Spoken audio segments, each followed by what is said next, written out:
Hi, everyone. Welcome to Career Conversations. Today we have with us David Wilson. He's the Resourcing Advisor HR at Canada Revenue Agency, and he's going to be answering all questions about working in the federal government. Hi, David. It's nice to have you with us. Good day. It's great to be here to be able to talk about careers in the federal government. Yeah, let's get started. So the first question we have for you is, what careers are there in the CRA for criminology majors? Okay, well, that actually is a good question for me in that I was a SFU crim major a few decades ago. So now I am an HR advisor. I was initially hired by Border Service, Canada Customs, and I've worked in various positions during my career. So there are a multitude of jobs and opportunities within the federal public service and with CRA for students and graduates. Most public service jobs require a secondary school diploma, with some jobs requiring specialized education relevant to the duties of the position. Audit jobs in CRA, for example, would require accounting education or designation. HR jobs, like myself, require a degree from a recognized post-secondary institution. So careers specific to criminology, I would say criminal investigations type jobs may be the most relevant, but these require accounting education or designation, and some require specialized education in forensics. Collections and HR jobs could also be relevant, utilizing some of the analytical and research skills gained in the criminology program. But the thing is, once in the public service, you may find opportunities and interests and job duties that you may never have heard of or thought of. So that's one good thing about work in the public service, and that you may find yourself doing various types of jobs in your career and not just one career job. So I do recommend going to the CRA job opportunity site to see the types of jobs that are available and the education requirements. And keep in mind also that the CRA and other federal departments do have student and graduate hiring programs also. So one can look at the Public Service Commission site to see the information about Federal Student Work Experience Program and Post-Secondary Recruitment Program. Can international students work in the federal government? Well, that's a good question, and we often get that question at career fairs. International students living in Canada with a valid student work visa can work in temporary jobs only in the federal public service, but not permanent employment. So this is a legal requirement. So it should be noted also that preference for appointment will be given to veterans and then to Canadian citizens and permanent residents. So when you apply for a process, you will be asked to indicate your citizenship status on your application or candidate profile. CRA will need to see documentation and request proof of valid permit before international students are hired into any temporary positions, part-time or full-time. The permits are sometimes limited to only certain location positions one can work. For instance, can they work off campus or not? Students close to graduation may need to apply for another post-graduation work permit.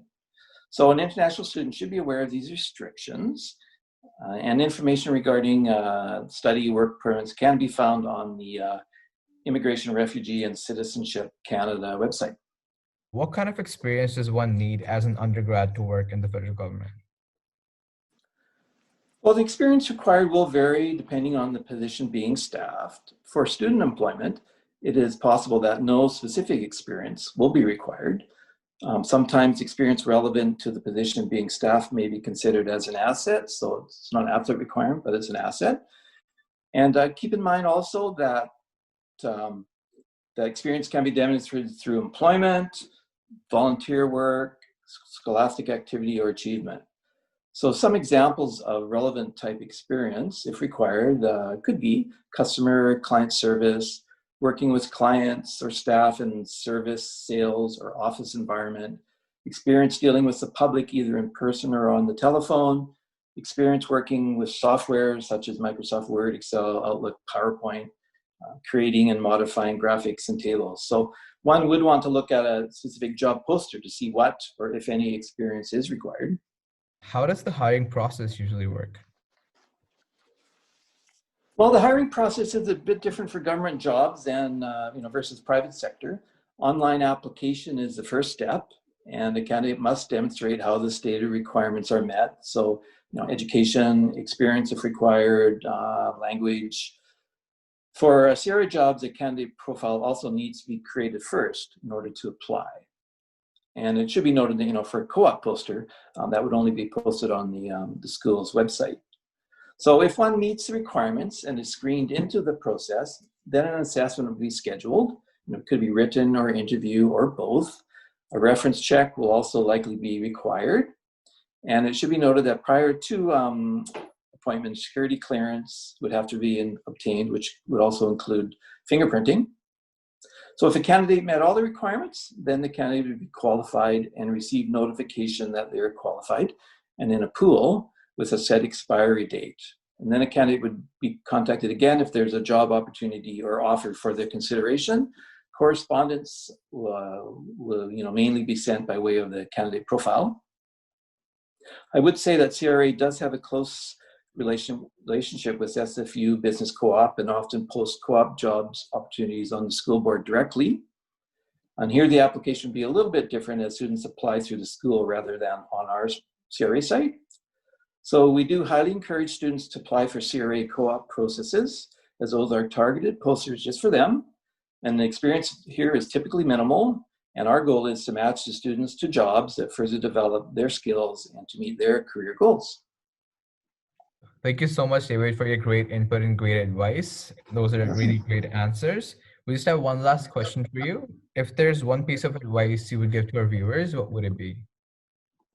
Well, I would say, when applying for a job, read through the job poster very closely and make sure, double check that you've demonstrated how you meet the requirements. You don't want to be screened out of a process for not demonstrating how you meet the requirements or not following the instructions. So for example, if the experience required is 12 months experience in the last 2 years performing XX type of duties, provide specific details and timelines indicating how you meet the experience. So you don't want to just copy paste information from your resume, make sure it fits to the experience you need to demonstrate. And also I'd say pay close attention to the poster closing date also, as you won't be able to apply after the poster closes. And some posters may indicate that the first X number of applications will be considered first. So in those circumstances, you'd want to make sure you do apply as soon as you can. Okay, thank you so much, David. It was nice having you. Thank you.